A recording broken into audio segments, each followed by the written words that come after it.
Ladies and gentlemen, it finally happened. I knew the day would come, but that day was today.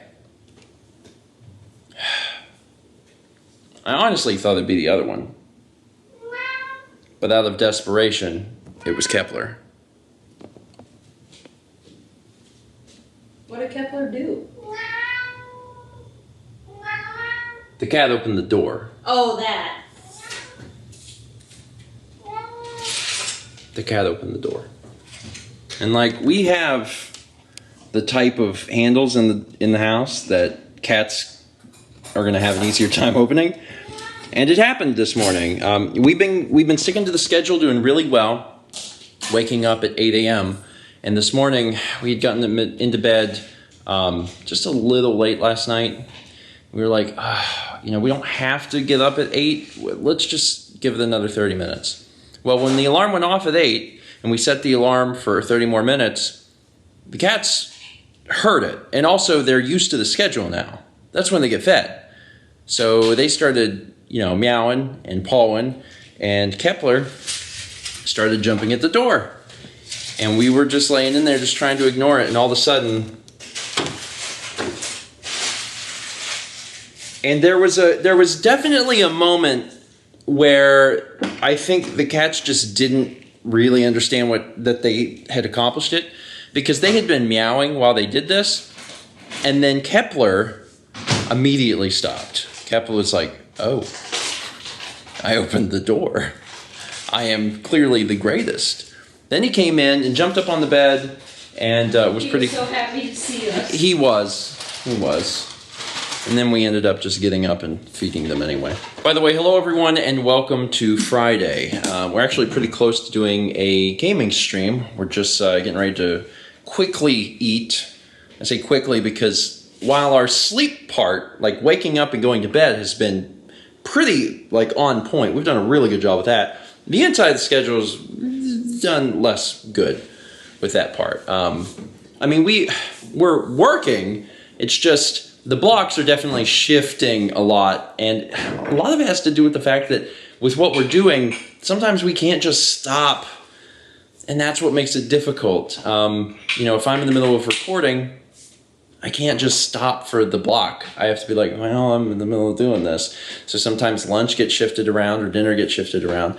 We have, however, done an astoundingly good job of keeping to tea time. 3:30 rolls around, and we really want that tea and snack. So we've done really good with that, but the other stuff not a little less so. So it's 10 till, so we're actually going to be doing a stream here in 10-ish minutes. So we're going to have to scarf this down, and then we're doing another variety stream. We had been doing gaming streams once a month. We're going to try and do them now twice a month if we can, and the last streams that we did were Mario Maker. Now that that's finished, we're going to be working on just doing some random stuff. So we've got 2 games lined up tonight that I've never played before, but I've read good things about, and we're going to give it a shot. There is. There is definitely someone standing by my car. Oh, I hate this. The premise of the game is that you were waiting for a call, and you realize you're not going to get the call because there's no cell phone reception. And the only place you can get cell phone reception is at the top of the mountain. So eventually, Mal's going to make her way up the mountain. So the stream tonight went really well. We had a pretty good crowd, especially considering that we didn't do any prior announcement of what the games were going to be. We just said we had stuff planned, show up. And I know a lot of people are probably more inclined to go to a stream if they know what it is they're going to be watching. So we did two games in the span of 3 hours, which is pretty impressive. We did Paratopic, which is this weird 45-minute long, almost like a avant-garde tech demo art piece in a way. It resembles a PS1 game.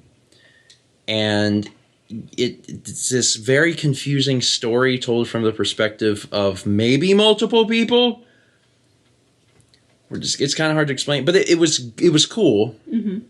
and it had just enough creepiness to it to make it genuinely interesting. If you're traveling alone and you stop at the gas station and you go in and you talk to the clerk, and he says, "Are you are you done filling up? And you're like, yeah. He's like, because your buddy's waiting on you. And you look out, and there's a shadowy figure standing next to your car. Like that, even just talking about that scene is like, that's good, you know. Otherwise, it's kind of hard to follow. And I think people had mixed opinions about it. But then we moved into a game that has really blown my mind. And that is A Short Hike. Mal played through the entirety of it. And it's a game that looks like Animal Crossing on the DS. It's the best way I could describe it. And I can show you what Mal's actively playing. And it's you just climb. That's the best way I can describe it. You just climb to the top of a mountain. And you've got to get strong enough to do it by collecting these feathers.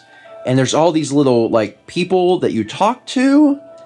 And it's super cute and wholesome.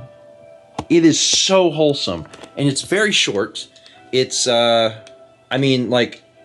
can get to the top of the mountain in like an hour and a half. And to do everything, at this point, Mal's done basically everything, and it's been like 2.5 hours. It's real good. It's real good. And I would highly recommend it.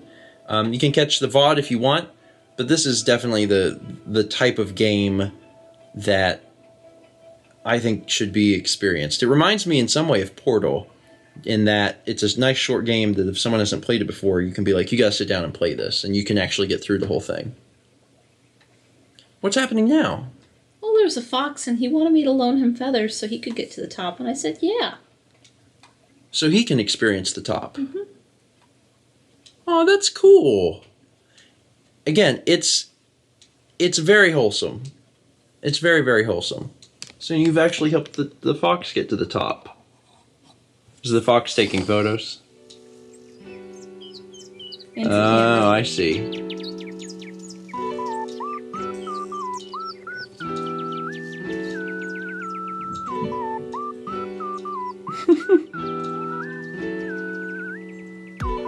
I guess this is somewhat spoilery, maybe.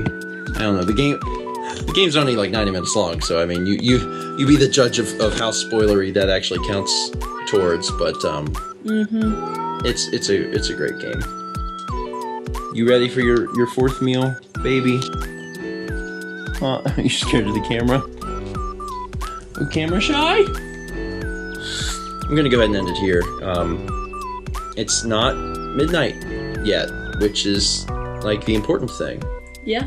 Because we wanted to make sure that we finished and could stick to our schedule, and we did. We did. We streamed, we finished, and we can get in bed, and tomorrow's a new day. Yep. Sagan gets to eat dinner. And Sagan finally gets to eat dinner. He was fed right before. Strange with the umbrella in there. Yeah, I have never put those away. I will at some point. I just haven't. Thanks for watching. And as always, let's meet back tomorrow. Ciao.